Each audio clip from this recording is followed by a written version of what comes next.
Hello, ladies. How are you today? I hope that I'm live. Let's see. I think it's still. There you go. Good morning for those that are on the West Coast. My name is Sarah Xavier. I am the creator and founder of the Financially Fit Women. And also, I have a Facebook group called Finance Babe where I teach women, professional women that are struggling trading time for money, that are looking for way to get out of this the being stuck in order to be able to achieve financial independence. And today I am going to be sharing four things that are going to get us there. There's four steps. There are actually 10 steps, but I'm going to be sharing four of them. But I also want to share with you uh, things that needs to change in order for us to be able to reach that financial independence. And I'm saying that because um, and I always say this, money touches everything that we love. And that is a fact. Money touches everything that we love. We are constantly talking about money. Even like if it's about spending the money or things that we need to do that involve money. But we need to learn about how to talk about money so we can grow it, so we can attract it to ourselves, so we can feel aligned, right, with our mind, our heart, and our bank account.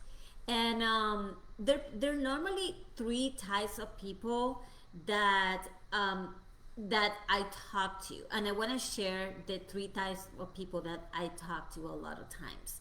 So the first person that I talk to is the person that says, "I already know all of this. I already know that I need to create a budget. I already know that I need to make more money. I already know."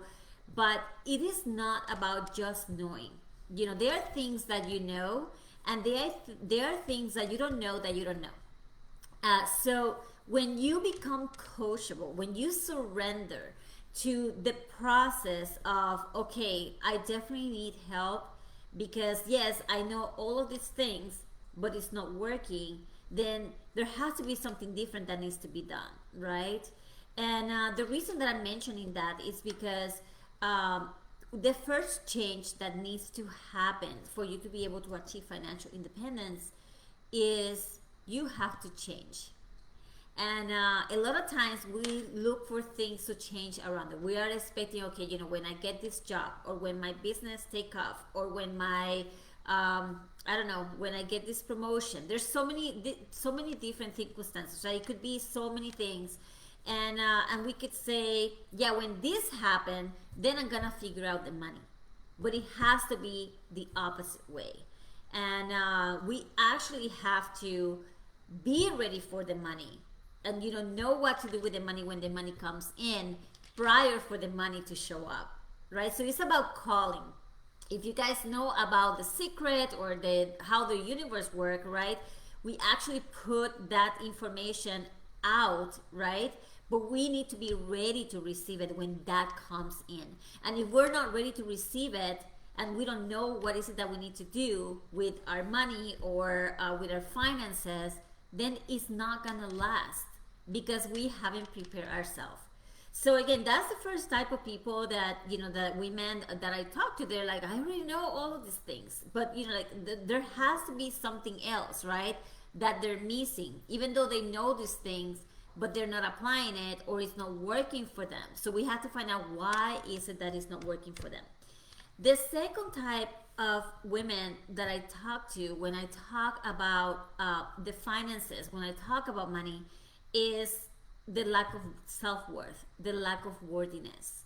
And um, and I tell you this because I used to suffer from that. Like I can tell you, over 21 years ago, or 20 years ago, before my divorce, well, I divorced over 20 years ago. So, like, prior to that, right?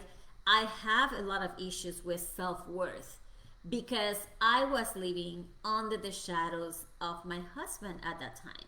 He would make all of the financial decisions. I didn't have a word or a saying about anything that had to do with the money. And For a long time it wasn't a problem because I always trusted, I always felt that he would make the, he was much older than me, so I always felt that, well, he will make the right decisions, right, for both of us. But after I started, maturing and getting more mature and, like, started questioning things, then he didn't like that. And then I realized that, like, you have to take care of yourself as a female, as women. We have to take care of ourselves.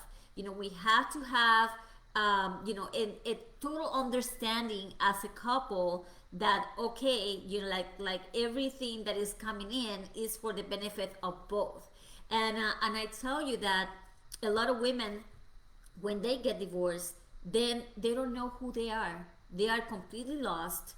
They're not sure, like, how the bills were even paid, or they didn't even know about all the transactions what that were happening. And this is not necessarily divorce. It could be, that your spouse passed away or somebody's spouse passed away, right? And I had clients like that too. Their spouse passed away, and their spouse always told them, everything is fine, everything is fine, you don't have to worry about it. But one of my clients, her her her spouse passed away, and she didn't realize, she didn't even know how the mortgage was paid. But after he passed away, she realized that he was borrowing from Peter to pay Paul.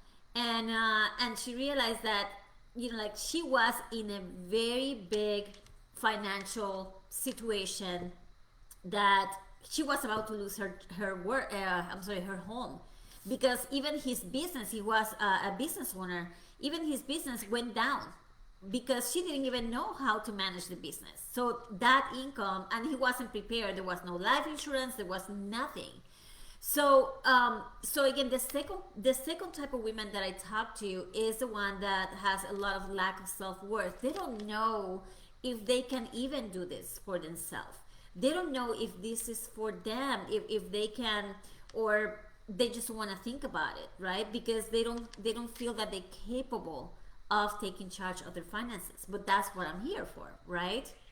And then the third type of women that I talk to is the one that says, you know what, I'm done with this, I'm ready, I need to, somehow I need to figure this out, because I am seeing the years passing and my income is not growing, or I'm living paycheck to paycheck. Doesn't matter, if I make 100,000, 200, 300, 500,000, I'm still living paycheck to paycheck, and I don't have a dime to look for my future, right?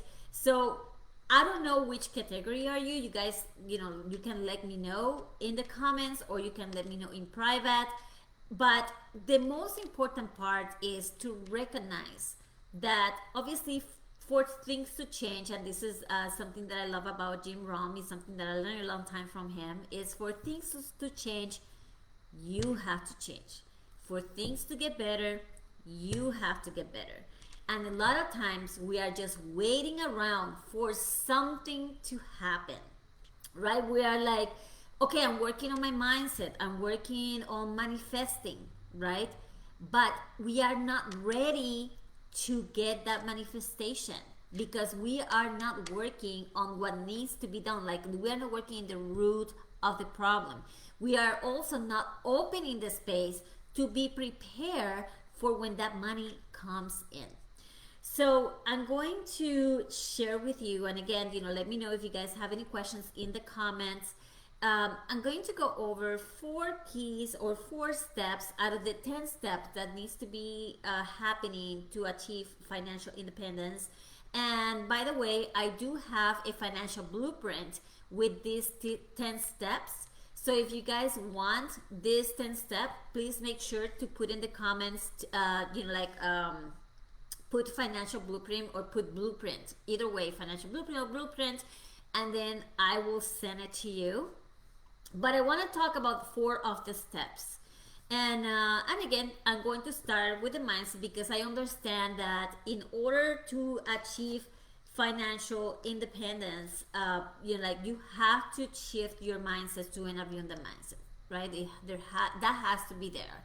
Again, you have to become that person that is receiving that money. You cannot be a person that is constantly stressing out and worrying or lack of sleep or looking for, like scrambling around, right, in order to survive. No, you have to take a step back and say, okay, I am this person, I am a millionaire.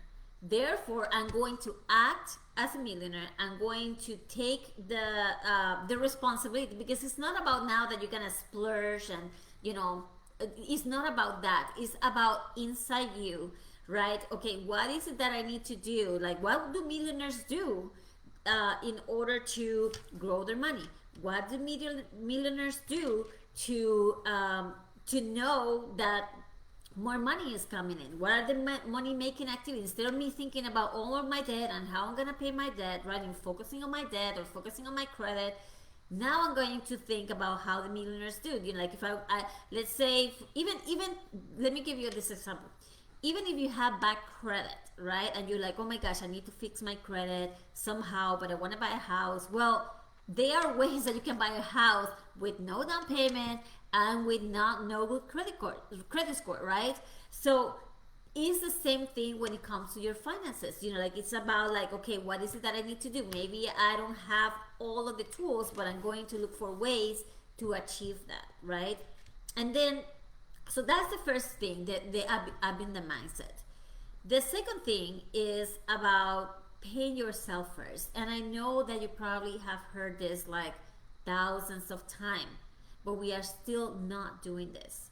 We are still not paying ourselves first. Like when the check comes in, we spend, we pay our bills, right? It's like there's a line at the door waiting. They're knocking, right? As soon as you get that money, there's somebody at the door knocking, and it's like your rent or your mortgage, and then behind that is the cable TV, and then behind that is the electricity, and then behind that is groceries, and then behind that, and we understand that, like our living expenses should be a priority, but what should be in front of that is you.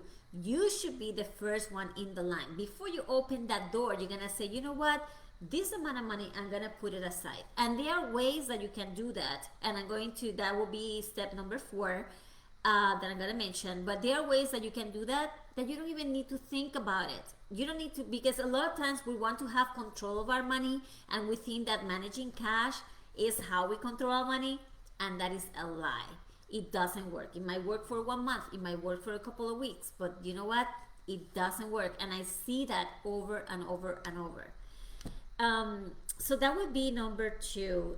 The third step for financial independence is embrace anticipation.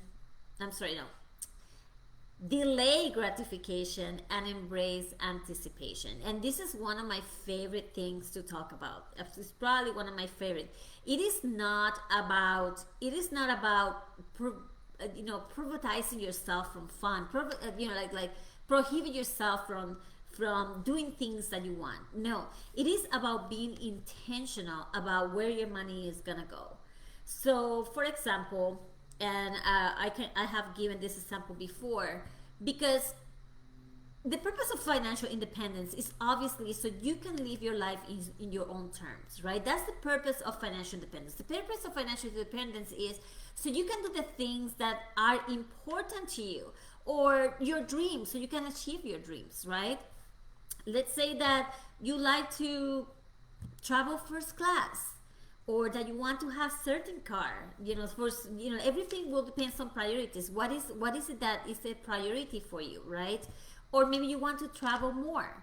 So when you delay, what I mean by delaying gratification and embrace anticipation is about, if there's something, it's like shifting emotions. If your emotions are only on the now, and you're not thinking about the things that you really want, that are very important for you, that you are going to achieve in a short future, or maybe 2 years, 5 years, depending what it is. If you're not thinking about those, and you're only thinking in the now, you're always gonna be spending your money, right? Let's say that, oh my gosh, Macy's have a sale, now I'm going, I like these shoes, I like this other clothing, right? But is that going to be able to help you to get to that trip that you plan uh, to Europe that you always wanted to go? Or is that gonna allow you to buy your home? You know, like is that gonna help you to buy that home that you've been dreaming about for a long time? That's what having financial responsibility is about, right? And financial responsibility is the new sexy. You know, it's not about your body, it's not about how you look anymore. It is about who you are. It is about not it's about the quality of the person that you are and how you manage your day-to-day life and how you take care of yourself and in the future. And I gotta say, if you are single and you're looking for somebody not to rescue you, but men these days they actually take that in consideration. It's very high for them, it's very important for them to see, because they don't want to take care of somebody for the rest of their life. They want somebody that is a partner, that they can become a power couple. I can, like, who is power couple? Grant Cardone and Elena Cardone, right? They are like working together and creating this empire. And how sexy is that, right? So that is the third one. Embrace anticipation. I'm sorry, delay gratification and embrace anticipation. Now, the last one is automation. And this one has a lot to do with number 2, and obviously everything that has to do with your finances. And number 2 is automation. I'm sorry, number 4. Number 4 is automation. You have to automate where your money go, and that is going to help you to take care of number 2. That is step number 2. Obviously, there's a lot more than that. There's a lot more than just what I'm teaching here. And I'm actually doing a master class. I'm doing a master class very soon. And if you are interested in learning not only the 4 steps that I talk about today, but all the 10 steps to financial independence, make sure to let me know, and I will send you the link so you can sign up for the masterclass. Again, this is gonna be a masterclass where I'm going to be teaching you all the 10 steps, the financial blueprint. This is the accelerated method for financial independence.